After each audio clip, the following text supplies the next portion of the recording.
We turn from the brawl last night to the, I don't even know how to explain what happened in this game in San Francisco last night. Warriors and Kings. Steph Curry coming off the bench for the second straight game.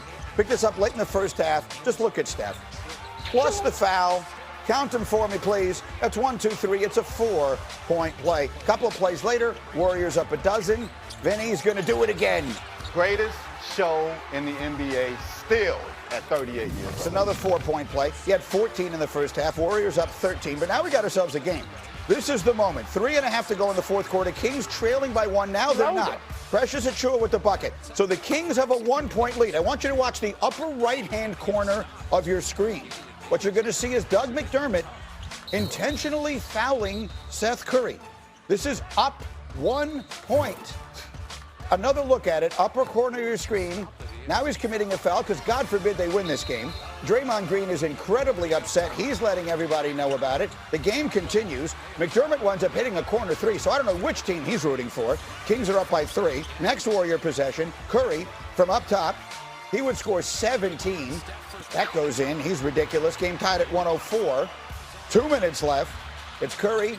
It's Brandon Pajemski. Knocks down the 3. So all is well for Sacramento. They lost the game, which obviously they were desperately and obviously trying to do. Golden State wins at 110-105. So as it currently stands, we would have Golden State and Portland in the play-in. This marks the 4th time in 6 years the Warriors will be in the play-in. But afterwards, Draymond was asked about the play-in and then took his answer to that moment. I saw a team tonight foul Seth Curry with 3 minutes to go in the game for no reason. In the penalty. I get fined when I do wrong. Just fine the hell out of people. You know, we love taking money from players. Keep fining the teams. I've seen 2 fines. And we all know everybody take it. But you've seen 2 fines. If it was players, we snatched that money in a heartbeat. Why isn't it the same? And we see 12 teams tanking. We've seen 2 fines. If my math serves me correctly, that's 10 that ain't been fined. Just some quick math. It could be wrong, so don't judge me if it's wrong. But we're going to keep that same energy when it comes to teams, when it comes to officials, when it comes to everybody but players. We don't keep that same energy. But it's a players' league. Okay, so there's Draymond's comments. Put your feet up. We have a lot to say about it. Let's start by making sure everyone is aware of what Sacramento has at stake here, why they are so desperate to lose these games. To win, they have to lose. Like, the draft lottery is coming up on May 10th. They have right now, they're tied with Utah, or entering last night, they were tied with Utah for the 4th worst record in the NBA. The top 3 teams get the highest odds at 14%. Next team gets 12.5. So they have to keep losing to keep pace because they cannot get into that top 3. It's unfortunate, but with the way that the system is now, Iman and Greeny, teams are incentivized to lose in a generational draft. It's organizations, it's not players. The players are just going to wear the stain of what this looks like. Okay, so that's the setup for what it is. Shump, I mean, you played in the league a long time. There is something about the integrity of the game itself that just feels to me as though it is compromised in a way that is not reasonable when we see something like this last night. What's your reaction to what we saw on the floor and to what Draymond said about it afterwards? I mean, with what we saw, I mean, we talked the integrity of the game. It's clear cut when you see that. You found a guy randomly and you're up 1. You want him to shoot free throws. You want to keep this game close, but you also want to give them a little advantage, right? Right. I get it.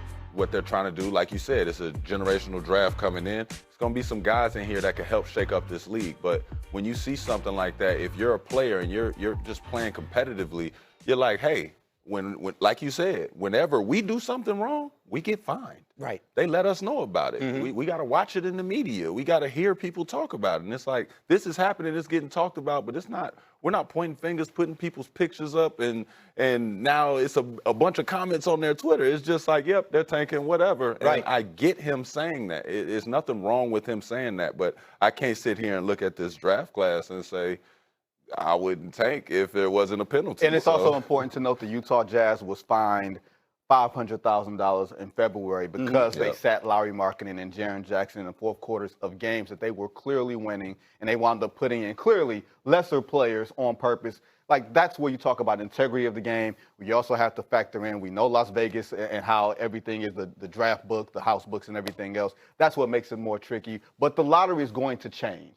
Like, that's why we're going to have lottery reform this offseason. That's why hopefully this ends. That's why it scares me, because that's like, I get the tanking thing, but it's like when we're talking sports gambling and everything, after a while, it's like that's cheating. It's not. If we're gonna, not after a while. It is immediately cheating, right? Like, Look, I mean, here's the thing, and this is not a criticism of the league, because they put in place a system that is designed to do what every sports league wants, and that is give bad teams a way to get good. Every team in all of sports has been doing it since the beginning of time. Right. But this somehow arrived at a place, and to his everlasting credit, Adam Silver has made it very clear they're going to do something about it, that it has gotten completely out of hand and is ridiculous. Yeah. What are we watching here?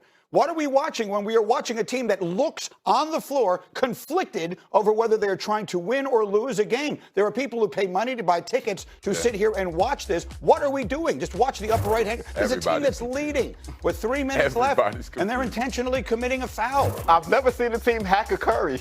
Like, I've never, that's what was never wild. seen that before. Right. No, I think, we have to be honest on a bunch of different levels here. Like you said, generational draft. It's 5 teams that's doing this. It's a handful of teams that are sitting in the middle. And there's great basketball on a night-to-night basis that we're seeing with playoff races and positioning, and we're going to talk about that later. This is just a bad stain that we're giving a lot of attention to in terms of what it looks like. But you're right, Greeny. It's going to change. It looks bad. If for it to look this bad, that means that Adam had to do something about it, and I'm glad that the secret is out, as opposed to everybody lying about it. We don't have to lie anymore. Right. And Trump, I'll give you the final word on this. I mean, have you ever been in a situation that I'm going over your career in my head? Do you ever remember being on a team where you felt that the team's objective was not to try and win? Yeah. Yeah. And so what's that like? I mean, you're a competitor. You grew up your whole life playing the game. What's it like when you don't believe your own team is trying to win? I won't endorse it. Like, I don't get behind anything like that. There was moments, and you know what, I'm not even gonna name them out, but there was moments on 2 organizations where it was like, I didn't understand what was being done with me, and then I didn't understand why we were doing this. I'm like, it's clear as day what the decisions need to be for this team to be better. And I started to realize toward the end of the season, when you just at home, you're not playing in the playoffs, you start realizing what's going on and how much stuff goes on behind the scenes that has nothing to do with the players. This has everything to do with strategy. Yeah, it is awful to see it happening, because it is a magnificent game, a magnificent sport, and in almost every other way, a magnificent league. I'll give you an example of that, a little eye candy. How about Cooper Flag? How about the finishing kick?